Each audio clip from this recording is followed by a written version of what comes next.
예수께서 각 성, 각 마을로 다니사 가르치시며 예루살렘으로 여행하시더니 어떤 사람이 여짜오되 주여 구원을 받는 자가 적으니까 그들에게 이르시되 좁은 문으로 들어가기를 힘쓰라. 내가 너희에게 이르노니 들어가기를 구하여도 못하는 자가 많으리라. 집주인이나 문을 한번 닫은 후에 너희가 밖에 서서 문을 두드리며 주여 열어주소서 하면 그가 대답하여 이르되 나는 너희가 어디서 온 자인지 알지 못하노라. 그때 너희가 말하되 우리는 주 앞에서 먹고 마셨으며 주는 또한 우리의 길거리에서 가르치셨나이다 하나. 그가 너희에게 말하였으되 나는 너희가 어디서 왔는지 알지 못하노라. 나는 모든 자가 나를 떠나가라. 너희가 아브라함과 이삭과 야곱과 모든 선지자는 하나님 나라에 있고 오직 너희는 밖에 쫓겨난 것을 볼 때에 거기서 슬피 울며 이를 갈리라. 사람이 동산으로 돌아와서 하나님의 나라 자체에 참여하리니 보라, 나중된 자로서 먼저 될 자도 있고 먼저 된 자로서 나중 될 자도 있느니라 하시니라. 아멘. 네, 오늘 본문은 예수님께서 제자들과 예루살렘 길에 가는 길에 어떤 사람이 한 질문에 대한 답으로 이야기가 진행되고 있습니다. 어떤 한 사람이 구원받는 자가 적겠냐는 질문을 합니다. 예수님께서는 직접적인 대답을 하지 않으셨지만 들어가고자 하나 구하여도 들어가지 못하는 자가 많지 않다고 간접적으로 대답을 하십니다. 간접적으로 대답을 하셨지만 들어가는 자가 많다는 얘기니까 적다는 얘기입니까? 적다는 얘기죠. 사실 오늘 이 말씀 가운데에서 먼저 어떤 사람이 이 구원에 대한 질문을 한 것 자체에 눈이 갔습니다.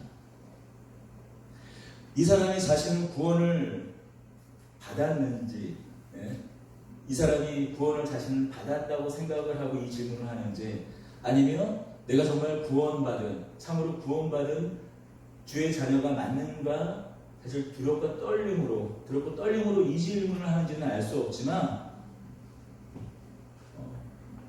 비록 이 사람이 예수님의 제자는 아니었을지라도 적어도 예수님을 따르는 무리 중에 있었던 것으로 보아서 오늘날로 보면 예수님을 믿는 성도, 하나님을 믿는 성도라고 볼 수도 있을 것 같습니다. 그래서 예수님이 12제자를 말하는 것입니다. 예수님이 아주 핵심적인, 넓게 잡아서는 70명, 더 넓게 잡아서는 120문도에 120명 그 문도에 속하 있는 제자는 아닐지라도 적어도 예수님을 믿고 따랐던 사람으로 여겨집니다. 오늘날 성도들의 문제는 무엇인가? 그래서 질문이 사라진 게 오늘날 성도들의 문제가 아닐까 싶어요. 어떤 질문일까요? 내가 정말 구원을 받을 만한 믿음을 가지고 있는가? 내가 진정 구원을 받았는가 하는 질문입니다. 여러분, 우리 기독교 신앙은 강조하는 게 무엇입니까? 믿음, 은혜, 그리고 믿음과 은혜로 말미암은 하나님께서 선물로 주신 그 믿음과 은혜, 여기서 더불어 구원의 확신 아닙니까? 오늘 죽어도, 오늘 밤에 죽는다고 하더라도 내가 천국을 갈 수 있다라고 하는 그런 구원의 확신을 갖는 것이 바람직한 신앙이죠.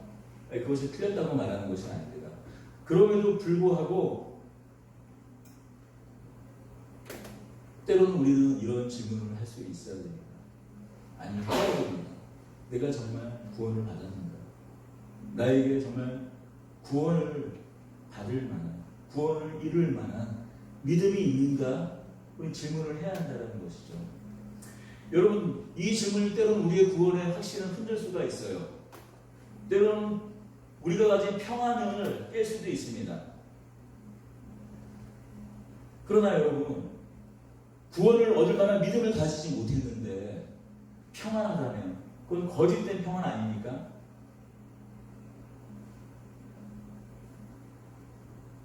설사 구원의 확신이 흔들리고 평안이 깨진다고 할지라도 나는 진정 구원을 받았는가 하는 이 질문은 성도들에게 반드시 필요한 질문이에요. 왜냐하면 바로 이 질문이 성도 자신의 삶, 나의 삶을 뒤돌아보게 하기 때문입니다. 이 질문이야말로 내가 정말로 붙잡고 있는 것이 무엇인가? 내가 정말 붙잡고 있는 것이 하나님인가?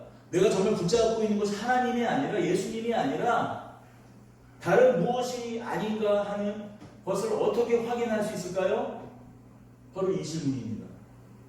내가 정말 무엇을 붙잡고 나는 정말 구원을 받을 만한 믿음을 내가 가지고 있는가? 이 질문이야말로 나를 돌아보게 한다는 것이죠. 그래서 사도 바울은 고린도전서 7장 10절에서 11절에서 이렇게 이야기했어요. 하나님의 뜻대로 하는 근심은 후회할 것이 없는 구원에 이르게 하는 회개를 이루는 것이요, 세상 근심은 사망을 이루는 것입니다.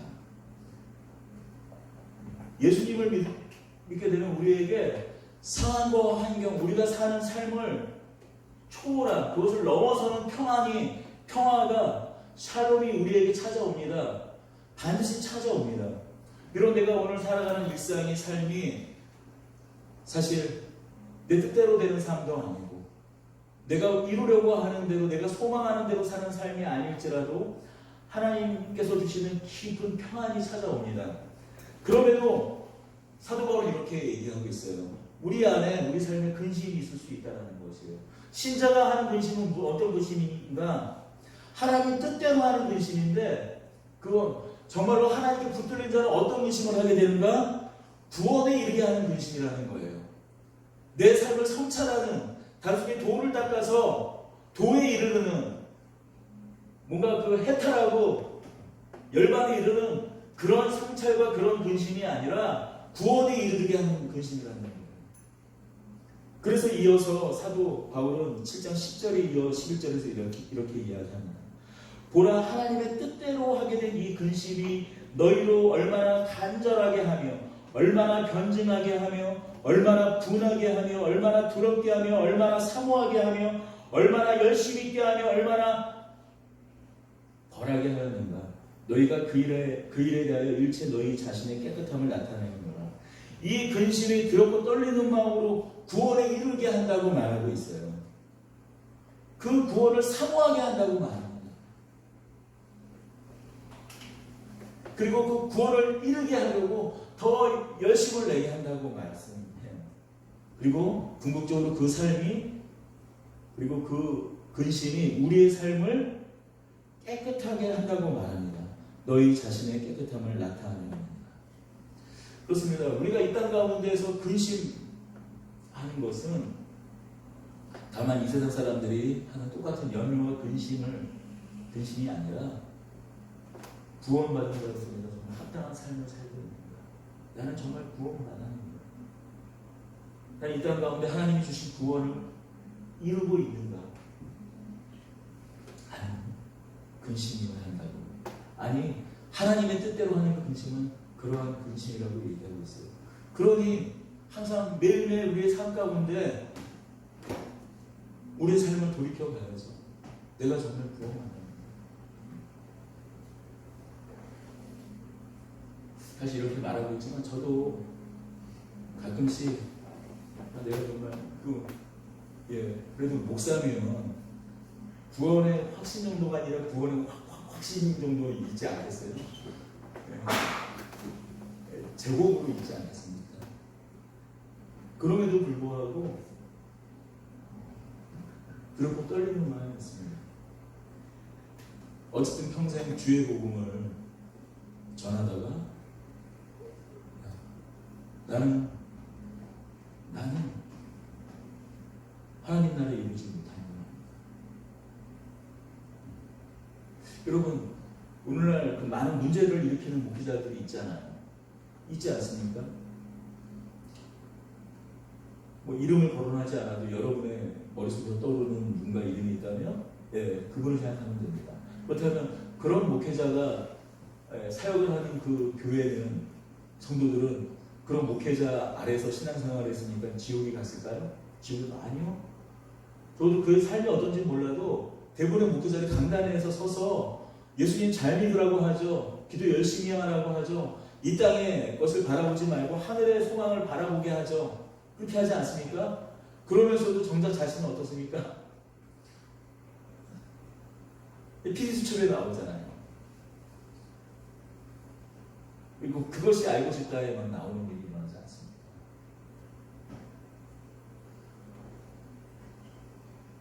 주의 복음을 평생 전했지만 저도 자신은 정말 구원받은 자가 맞는지, 아니 그 현재 시점으로 보면 구원받지 않은 것이 틀림없다라고 여겨질 만한 경우가 있을 수 있잖아요. 사실 우리의 삶을 잘게 쪼개서 이렇게 보면 때로는 어떤 한 시점, 어떤 한 지점, 아니야 어쩌면 더 넓은 지점들이, 넓은 시간들이 내가 정말 구원받은 게 맞나? 사실 내 전 존재를 만약에 흔드는 그런 근심이 있다면 그것은 어쩌면 은혜라는 것이죠. 그런 생각이 든다면 은혜라는 거예요.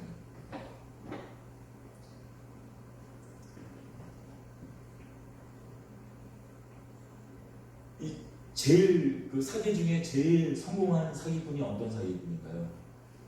자기 확신범이에요. 자기 확신범. 이게 사긴 걸 이게 사기가 아니라고 정말 자기가 믿는 사람이에요. 그런데 나중에 어떻게 되나요? 사기인 게 밝혀지잖아요. 그리고 법정위에서도 그런데 끝내 이게 사기가 아니라고 얘기해요. 그렇지 않습니까? 많은 그 사기. 너무나 이게 확신이 있으니까 또 그것에 또 많은 사람들도 넘어가지 않습니까? 마치 그럴 수 있다는 거예요. 자신이 구원받지 못했는데, 자신이 구원받을 만한 믿음을 갖고 있지 않았는데, 자신이 구원받다고 생각하고 평생을 살아갈 수가 있다는 것입니다. 결국 그것의 열매가 궁극적으로 어떻게 믿는 자들이 저런 일을 할 수가 있지 하는 그런 열매로, 오늘 예수님께서 말씀하신 그런 악한 열매로 나타난다는 것이죠.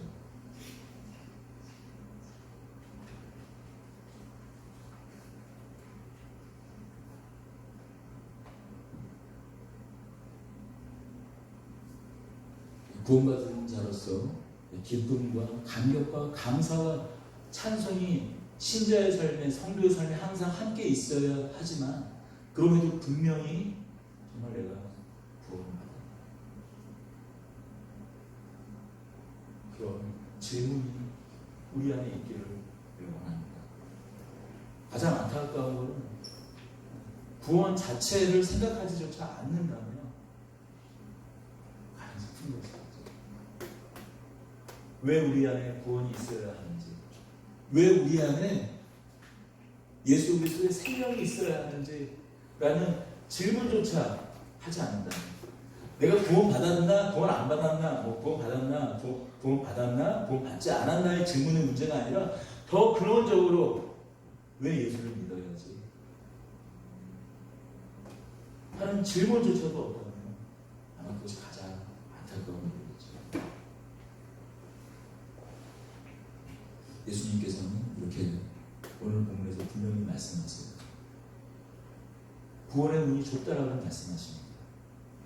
그래서 그 좁은 문을 열고 들어가기를 힘쓰라고 말씀하십니다.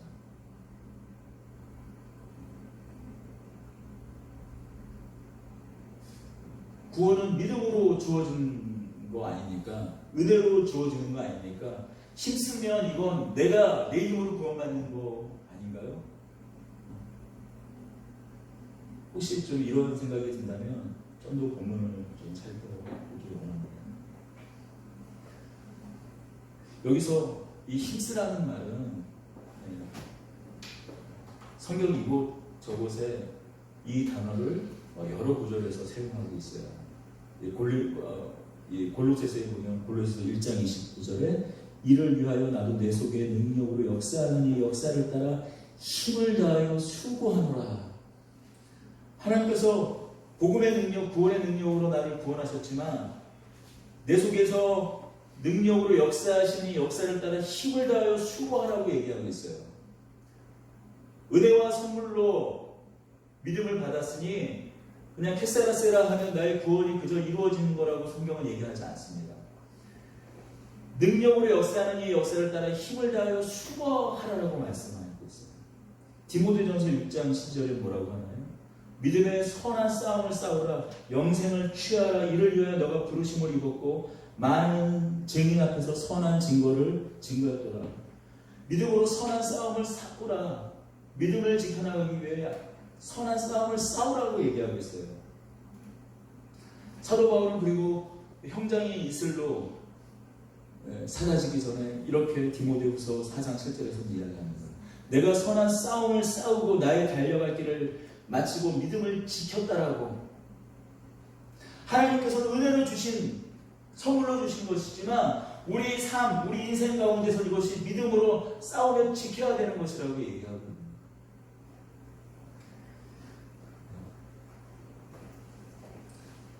이 단어는 헬라어 원어로는 우리도 싸우다 그러면은 적군과 싸우다라는 말도 쓰고, 운동선수가 경기에서 힘써 싸우는 것을 말하고 하듯이 전신 전력으로 적과 싸운다라는, 때로는 운동 경기, 당시 예를 들면 로마 올림픽이라든지 그리스의 올림픽 같은 그런 운동 경기에서 운동선수가 자신의 그 온 힘, 그 진을 다 소모할 정도로 힘써 싸울 이길 때 쓰는 단어입니다. 그렇다면 예수님께서 이 좁다 말한 것은 무엇이고 또 우리 삶 가운데 신자로서도 힘써 싸워야 될 것은 무엇일까요? 먼저 이 구원은 혈연으로 이룰 수 없는 것이기 때문에 그 길이 좁습니다. 우리 28절을 함께 읽겠습니다. 너희가 아브라함과 이삭과 야곱과 모든 선지자는 하나님 나라에 있고 오직 너희는 밖에 쫓겨난 것을 볼 때에 거기서 슬피 울며 이를 갈라. 아브라함과 이삭, 야곱, 이 세 사람은 누구입니까? 유다 사람들의, 이스라엘 사람들의 조상이에요. 왜 이스라엘 사람들은 우리가 이 오늘날에도 이스라엘 사람들의 사람들이 갖고 있는 의식이 무엇인가요? 선민사상이라고 하잖아요. 2000년이 지났는데도 힘으로 그 땅이 옛날 자기 선조들의 땅이라고 깃발 꽂고 그 안에 있던 원래 원주민들, 팔레스타인인들을 다 내쫓고, 그것뿐만이 아니라 거기 아예 장벽을 이렇게 설치를 해서 아예 넘어지 못하도록 하는 게 이스라엘 사람 아닙니까? 그 근거가 무엇입니까? 이스라엘, 곧 아브라함과 자신들이 아브라함과 이삭과 야곱의 자손이다. 아브라함과 이삭과 야곱을 조상으로 두었기 때문에 이 조상을 둔 민족으로 우리를 따로 떼어놨기 때문에 구원이 확실하다는 거예요. 그러니 이 구원이 확실한 사람들이 얼마나 많겠어요? 이 혈연 공동체가 얼마나 많겠어요?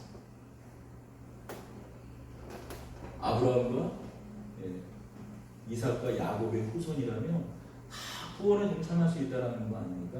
그런데 예수님께서 뭐라고 말씀하세요?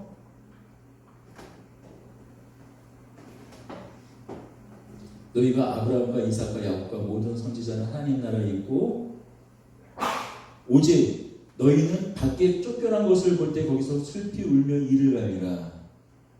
혈연으로서 내가 누구의 자손, 누구의 후손, 누구의 자녀인가로 구원이 결정되지 않는다라고 말씀하세요. 핏줄, 혈연이 내가 누구에게 태어났는지 구원을 보장하지 않는다고 말합니다. 오늘 이 개신교회도 교회 버전으로 말하면 모태신앙이 나의 구원을 결정하지 않는다라고 말씀합니다. 내 부모의 신앙이 나를 구원하지 않는다. 내 부모가 열심히 있습니다. 그러니까 우리 믿음의 1세대겠죠. 여기 안에서 내가 잘 믿는 것이, 내가 잘 믿는 것은 내 자녀의 신앙생활에 영향을 미칠 수가 있겠죠. 영향을 미칠 수가 있습니다. 그러나 그것이 구원을 보장하지 않는다는 거예요.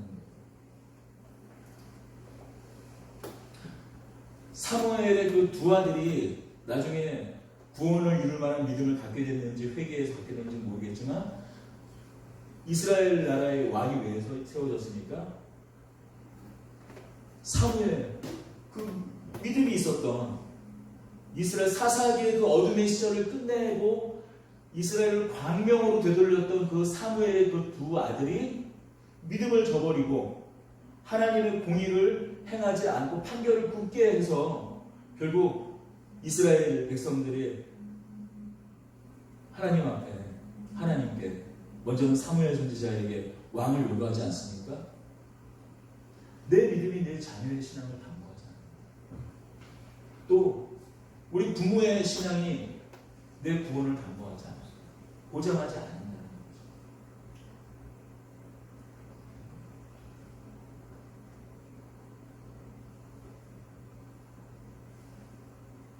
그래서 우리에게 힘써야 할 것이 있습니다. 우리는 무엇을 힘써야 할까요? 예수님은 그렇다면 그 구원의 문이 핏줄도 아니고 혈연도 아니요 학연지연 우리가 생각하는 그런 뭔가 줄로 우리가 구원을 받는 것이 아니라면 도대체 우리가 힘써야 할 것이 무엇인지 예수님께서 오늘 본문을 통해서 더 자세하게 말씀하겠습니다. 먼저 이 질문과 이 어떤 한 사람의 질문과 그 대답에서 우리는 해답을 찾을 수가 있습니다.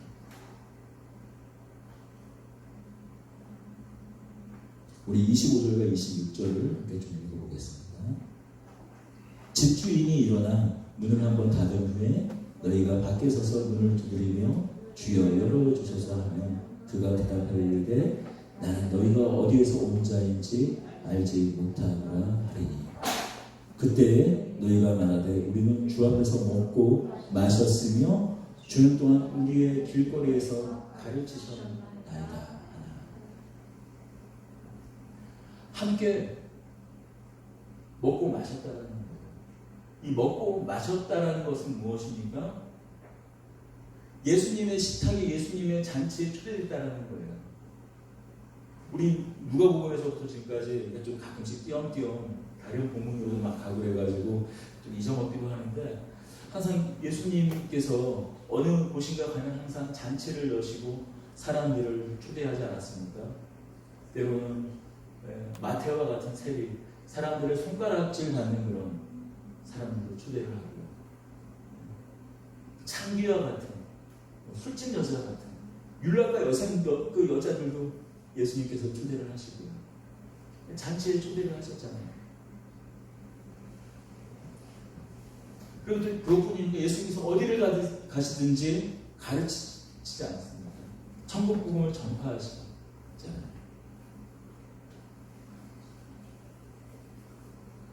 그런데 설사 너희가 나와 함께 떡을 떼고 함께 마셨더라도 기쁜 잔치를 함께 참여했더라도 너희가 내 말을 들었더라도 내 천국 복음을 들었더라도 그것으로 구원이 보장되지는 않는다 라고 얘기하고 있습니다.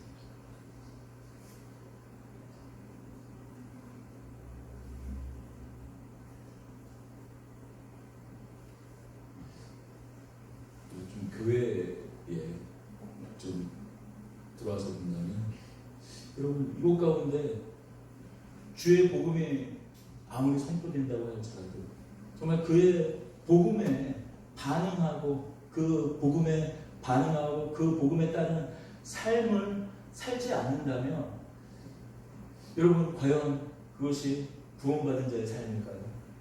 예수님은 그 말씀을 하는 거예요. 여러분 우리가 어떤 한 식탁에 초대되는 것은 오늘도 마찬가지지만 당시 2000년 전에 그 중흥동 지방에 살면 상당히 뭐라고 그럴까요? 귀한 일이었어요. 일단 먹고 사는 것이 쉽지 않은 사람이었기 때문에 식탁 자리에 함께 온다라는 것은 그 사람을 나와 동등되이 여기는 거예요. 함께 여기는 거예요. 그리고 내 공동체에 함께 초대하는 거예요.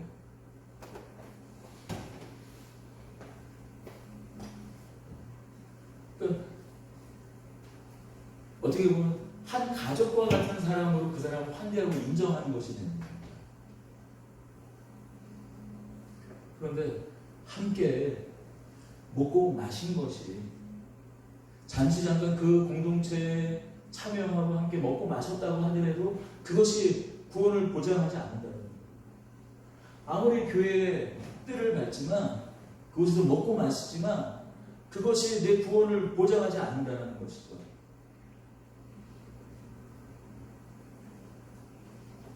길거리에서 내 말을 들었다고 할지라도, 내가 선포하는 메시지를 들었다고 할지라도, 내 말을 들었다고 할지라도 정말 그 말씀을 따라 살려는 그런 삶을 살지 않았다면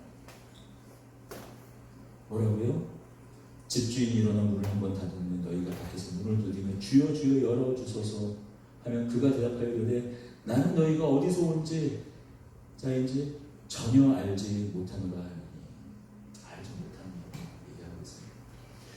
예수님께서 하신 이 말씀은 우리에게 무엇을 요구하는 거예요? 형식적인 신앙에서 떠나라고 말씀하십니다. 우리의 신앙이 형식적인 신앙일 수 있다는 거예요. 여기서 구원으로 이 하나님 나라에 들어가는 문이 좁으니 씻으라고 하는 말은 헌금을 진력해서 많이 내라, 전도 열심히 해라, 봉사도 많이 해라, 그런 힘써라. 물론 그런 헌금을 진력으로 많이 하는 거 귀한 일입니다. 전도를 열심히 하는 거 귀한 일입니다. 교회에 뭔가 일이 있어서 헌신하고 봉사하는 거 너무너무도 귀한 일입니다. 교회를 세우는데 제가 지금까지 말씀드리는 건 너무나 귀한 일입니다. 오늘날 너무 사라져가고 있는 가치. 하지만 중요한 건 형식적인 신앙을 떠나서 다만 나와 먹고 마시는 것을 넘어서서 나와 진실된 참된 교제를 해라. 나와 참된 사랑을 하자. 그리고 나와 함께 동행하는 삶을 살자는 거예요.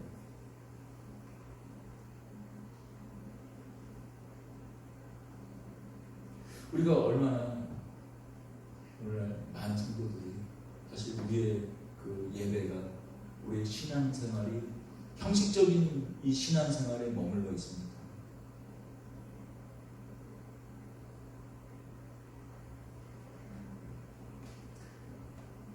사실 우리가 쫓고 원하고 붙잡는 것이 얼마나 개인적인 바람입니다. 정말로 영적인, 정말 우리 영혼의 구원을 우리가 바라고 있습니다. 성경은 구원을 다양하게 이야기합니다. 여러분, 우리가 구원은 분명히 우리가 영원한 본향, 영원한 본향, 하나님과 얼굴과 얼굴을 마주보고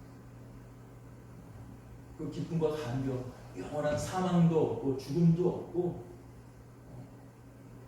탄식도 없는 하나님과 얼굴과 얼굴을 마주보고 영원한 교제를 하게 되는 그 구원뿐만이 아니라 우리 이 땅 가운데 사는 건 참 많은 다양한 구원이 있어요.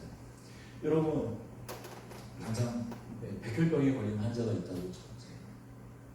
여러분, 이 백혈병, 말기 백혈병, 급성 혈액암, 40도, 45도 막 이렇게 열이 펄펄 끓는, 만약에 그런 병에 걸렸다면 그 병에서 낫는 것이 구원일 것입니다.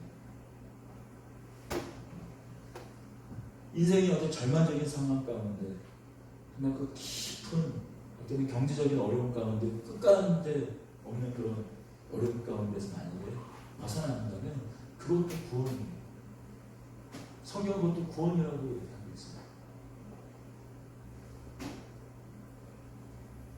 구약 성경에서 가난한 자를 신원하시는 하나님이라고 말씀하세요. 신원. 가난한 곳에서 해방시켜 주시는, 가난에서 끄집어내는 것도 구원이라고 얘기하고 있습니다. 대표적으로 그것이 희년 아닙니까? 내가 노예된 자에서 끌려나가는 것, 벗어나는 것. 안식년 7년이 7번 지난 후에 내가 노예에서, 포로됨에서 풀려지는 것, 그것을 구원이라고 얘기합니다. 한 국가가, 한 민족이 다른 나라의 식민지 상황에 있다가 벗어나는 것도 또 성경은 구원이라고 얘기하고 있어요. 하지만 그런 모든 구원을 뛰어넘는 구원을 얘기하죠. 바로 우리가 우리의 본향으로 가는, 영원한 본향으로 가는 구원. 한 번 다치면 열리지 않는 구원이 있다고 성경은 이야기하지 않습니다. 여러분, 120년 동안 구원의 문이 열렸던 시기가 있었어요. 노아가 방주를 건설할 때였어요. 100년 동안 노아가 방주를 건설하면서 그 많은 사람들에게 복음을 전했습니다. 하나님의 심판이 있을 것이라고 얘기했어요. 하지만 그 기간이 지나자 그 구원의 방주, 그 문이 한번 닫히자 그 문은 다시 열리지 않았습니다. 노아의 친척인 것도 소용이 없었습니다. 노아의 사돈의 팔촌도 소용이 없었어요. 오직 노아가 전한 보고, 하나님께서 이제 이 땅 가운데 죄악이 너무 가득 차서 이제 더 이상 이 땅을 바라볼 수가 없구나, 비로소 심판하겠다, 오직 구원 얻을 방법은 회개하고 나의 방주, 내가 만든 방주에 올라타라 라고 말한 이 복음에 반응한 사람은 올라타 구원받을 수 있었습니다. 안타깝게도 그 구원, 그 복음에 반응한 사람은 노아와 그 가족 8사람을 생겼다는 거죠.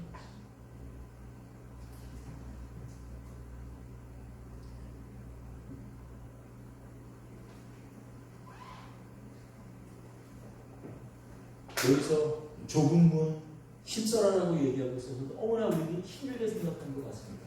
그런데 한번 조금 생각해 볼까요? 어떻게 보면 이게 좁은 문이라고 하고 힘써야 들어가는 거라고 하지만, 여러분 어떻게 보면 가만히 이 본문을 하다가 제가 이 누가복음 최근 들어 이 누가복음이 이 9장 10장 이후에 제가 사실 자꾸 다른 본문으로 가면서 도망가는 이유가 있어요. 말씀이 부담스럽기 때문이에요.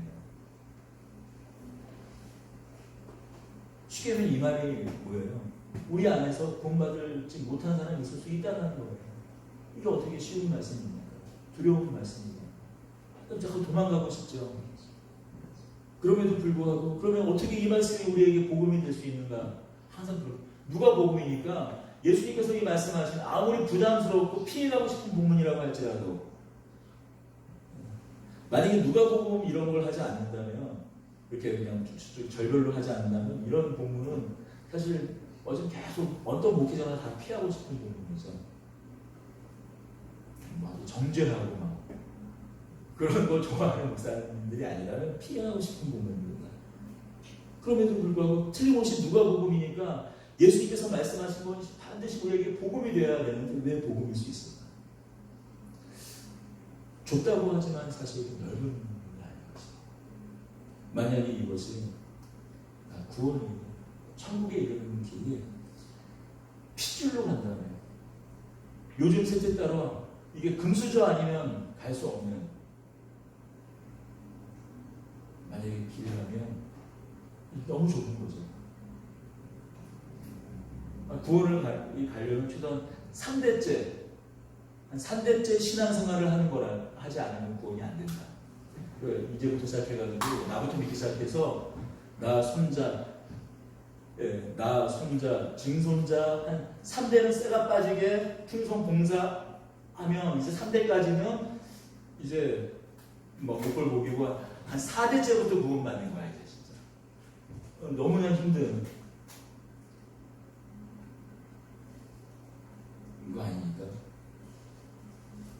요즘 계층이 그렇잖아요. 요즘 우리 사회의 계층이 요즘 우리 젊은 청년들의 분노가 무엇입니까? 어떤 부분은 너무 이렇게 부풀려진 부분이 있지만 어쨌든 간에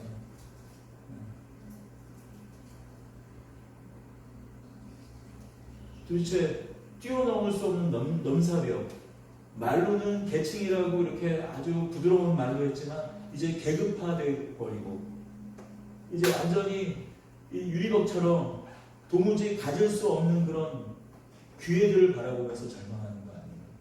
만약에 구원이 그런 곳이라면 너무 좁은 거 아니겠어요? 이제부터 적어도 내 때부터 시작해가지고 한 100년 계획, 100년 계획을 세워야 내 손자, 증손자 때 어떤 기회가 생긴다는 거 아니에요? 한 번도 실패하지 않고 뭔가 치밀한 계획 속에서 인생을 한 3대쯤 보내야 증손자 때쯤에 그렇게 막 어떤 기회들이 주어지는 거라면 너무나 좁은 길이잖아요.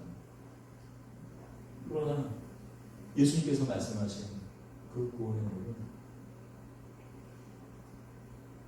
혈연으로 너의 부모가 내 부모가 누구인가 상관없다는 거예요. 내가 어떤 믿음을 가졌는가.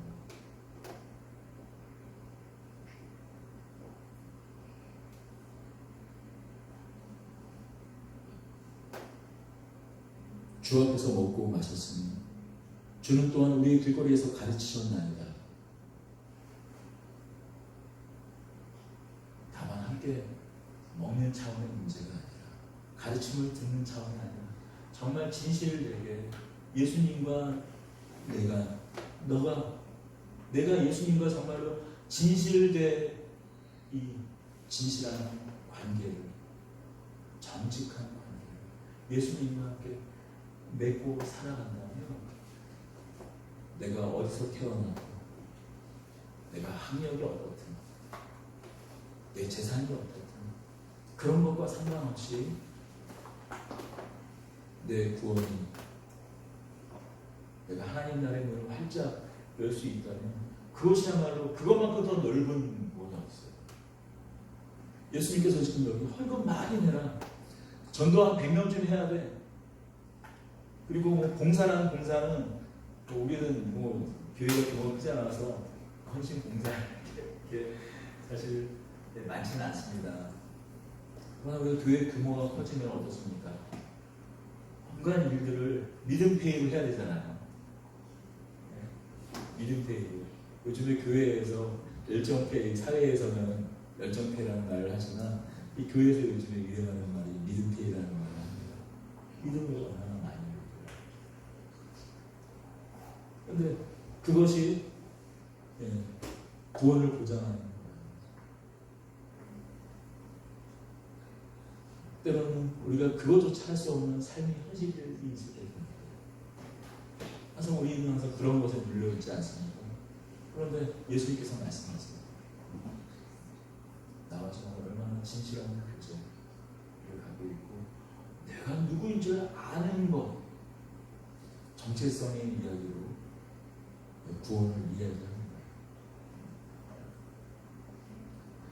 이거 마태복음 7장 22절을 한번 가보겠습니다. 마태복음 7장 22절, 23절의 말씀을 잠깐 좀만 더 살펴보는 것으로 오늘 말씀을 정리하도록 하겠습니다. 신약성경 11페이지입니다.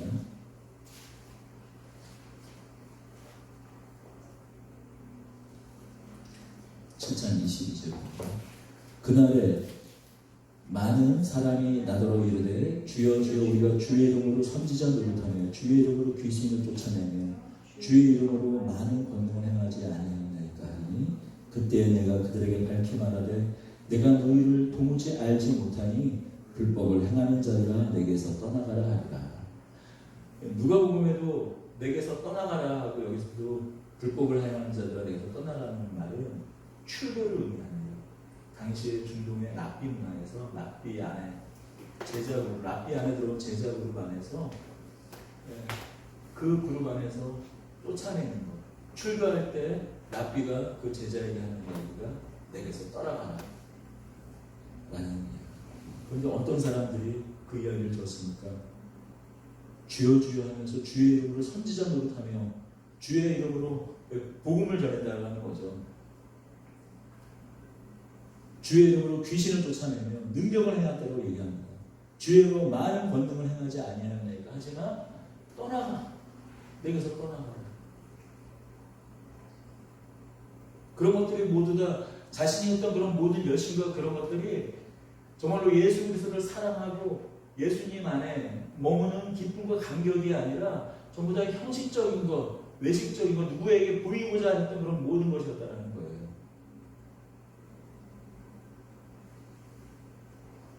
여기서 무언가 우리가 우리의 열심으로 이루는 것들, 이루려고 하는 것들, 선지자 노릇하는 것, 귀신을 쫓아내는 것, 여러 가지 권능을 행하는 것, 뭐 오늘날로 따지면은 요즘에 뭐 선지자는 없으니까요.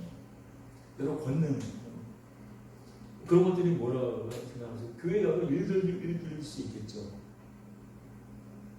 그런데 그런 형식들이 다 사라지고 나면 없으면 뭐만 남습니까? 예수님과 나와의 관계만 남는 거예요. 그런데 내가 선지자 노릇을 하며 복음을 전하고 하나님 나라를 선포했을지라도 설사 그런 과정 가운데 놀라운 하나님의 역사와 기적이 있을지라도 때로는 권능을 받아서 세계 선교를 하고 교회를 크게 부흥시키고 확장시켰을지라도 예수님께서 뭐라고 말씀하냐면 그런 모든 것이 나와 관계가 없어도 그 일을 할 수 있다라고 얘기하고 있잖아요. 예수님께서 22절과 23절에 하신 이 말씀은 어디서부터 시작되는 말씀인가요?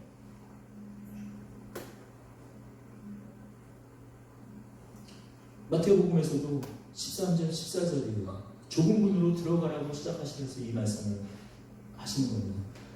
좁은 문으로 들어가라 멸망으로 인도하는 문은 크고 그 길이 넓어 그리로 들어가는 자가 많고 생명으로 인도하는 문은 좁고 그 길이 협착하여 찾는 자가 적습니다.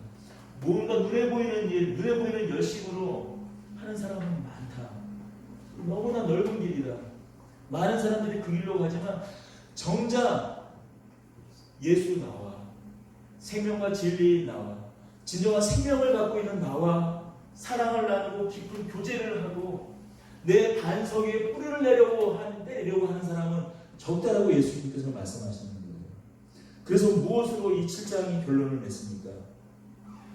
그러므로 누구든지 나의 이 말을 듣고 행하는 자는 그 집을 반석 위에 지은 지혜로운 사람 같으니 비가 내리고 창수가 나고 바람이 불어 그 집에 부딪히며 무너지지 아니하나니 이는 주초를 반석 위에 놓은 까닭이요 이 말을 듣고 행하지 않은 자는 그 집을 모래 위에 지은 어리석은 사람 같으니 똑같이 집을 지었어요. 모래 위에 지은 사람이 모래 위에 집을 지은 사람이 날림으로 지었다고 얘기하지 않습니다. 똑같은 좋은 목재를 쓰고 다 똑같이 보기 좋은 집을 지었어요.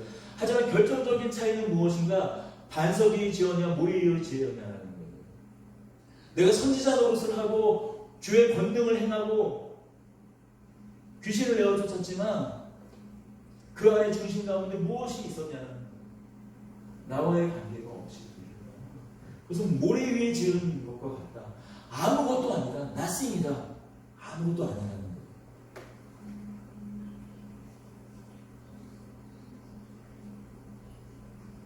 누가복음에 이 말씀.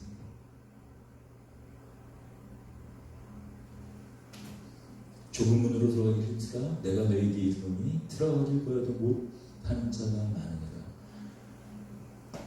이 좁은 문은 무엇인가? 예수님. 우리가 힘써야 될 것은 무엇인가? 예수님. 오늘 이 본문을 우리에게 진정한 제자들은 무엇인가? 제자의 삶은 무엇인가? 그것은 예수님도 그 깊은 교제라고 말씀합니다. 깊은 사랑 가운데 머무르라고 말씀하고 계십니다. 그래서도 예수님께서 제자들을 떠날 때 고별설교도 했었던 그 말씀이 나의 안에 거하라. 내가 아버지 안에 거한 것 같이 아버지가 내 안에 거한 것 같이 너희도 내 안에 거하라. 마지막 고별로 돌아가시기 전에 하신 말씀도 내 안에 거하라. 무엇을 해라. 이제 내가 죽을 거니까 나를 위해서, 내가 너희를 위해서 죽었으니 복음을 막 전해. 전도를 해라. 그래프 부려가지고 오늘 몇 명인지 체크하고 해라. 해야 될 일이지만 그것이 아니라 나의 언약, 나의 안에 거하라고 말씀하십니다.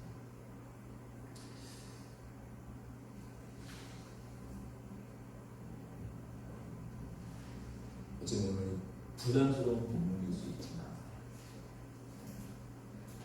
이 좁은 길이고 심술하는 이 말씀은 어떻게 보면 우리에게 너무나 정말 신자들에게 가장 쉬운 길, 어쩌면 가장 가벼운 멍해가 아닌가 싶습니다. 날이 많이 선선해졌습니다. 사실 올 여름에 여기 옆에서 좀 기도하려고 보면 혼자 있는데 막 에어컨이 넓은 데 혼자 켜고 하기도 뭐하고, 그러니까 뭐 이렇게 기도하다 보면 막 땀이 흐르더라고요. 사실 땀도 흐르고 기도하다 보면 딴 생각만 나고, 날이 이제 너무 선선해져서 정말 기도하기도 좋은 계절이 있는 것 같습니다. 말씀을 읽기도 참 좋은 계절이 있는 것 같아요. 예수님께서 우리에게 하시는 말씀이 마치 좀 좁은 문을 여는, 좁은 문을 여는데 힘쓰는 저와 여러분에게 되기를 소망합니다. 기도하겠습니다. 우리가 사랑하는 하나님 아버지 감사합니다. 주의 사랑하는 마음을 이해해 주시옵소서. 주님을 더 알게 하여 주시옵소서.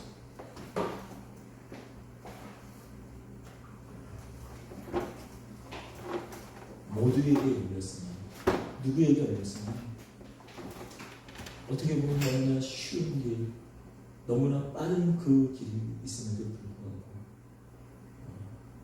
돌아가는, 뺑뺑 돌아가는 그런 미련한 자들 되지 않고 주의 이 말씀에 순종하고 순복하여서 기꺼이 너무나 확실하게 우리에게 가르쳐 주신 이 열린 문, 좁으나 이 열린 문을 활짝 열고 들어가는 저희들에게 하여 주시옵소서. 우리 주 예수 그리스도의 이름으로 기도드리옵나이다. 아멘. 아까 주님의 사랑이 이곳에 가득하기를 우리 좀 다시 한번